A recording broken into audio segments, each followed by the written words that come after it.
Bonjour à tous, géologue Rodrigue de la République démocratique du Congo.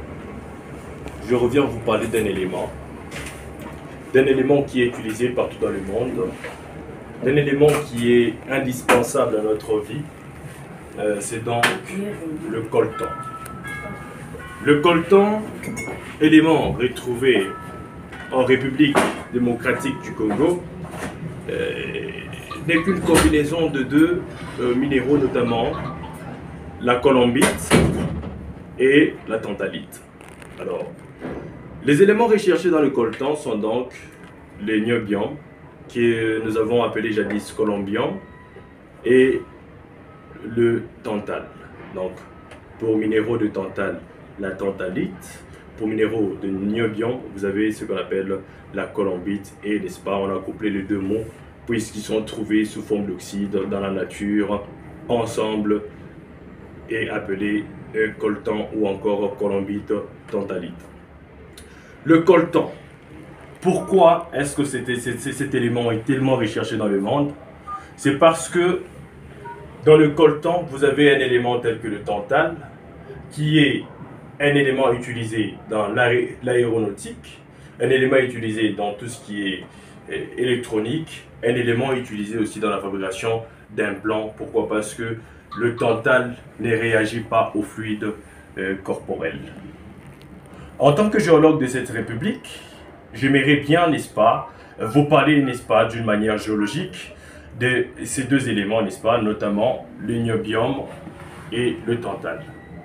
Utilisés également dans l'aéronautique, ces éléments ont, n'est-ce pas, une température de fusion très élevée, donc à environ 5000 degrés Celsius, et une température d'ébullition également élevée. Le coltan, retrouvé en République démocratique du Congo, est beaucoup plus, n'est-ce pas, situé dans la région du Nord Kivu. Nous devons retenir que 60 à 80% du coltan utilisé dans le monde, que ce soit aux États-Unis, en Amérique et en France, en Afrique, ce coltan provient de la République démocratique du Congo. Alors, où est-ce que nous pouvons encore trouver le coltan? Vous avez le gisement de Manono. Manono qui, n'est-ce pas, prend une largeur de 30 km et part, n'est-ce pas, du nord Katanga jusqu'au sud Soudan. La République démocratique du Congo présente jusqu'à nos jours des gisements qui sont mal connus. Mal connus, pourquoi? Parce que lorsque, n'est-ce pas, vous documentez, vous allez comprendre que dans la plupart des documentations, on vous parle, n'est-ce pas, du coltan dans l'est de la République démocratique du Congo. Cependant, le coltan aujourd'hui, qui fait beaucoup de bruit en République démocratique du Congo, est issu, n'est-ce pas, de Manono. Nous allons parler prochainement de l'élément lithium, et si vous voulez encore plus approfondir dans quel type de roche, dans quel type de formation géologique on peut retrouver, n'est-ce pas, ces deux éléments, n'est-ce pas, le niobium qui, n'est-ce pas, peut se former sous forme de colombite et le tantal qui peut se former sous forme, n'est-ce pas, de tantalite. Je suis ouvert à vos questions.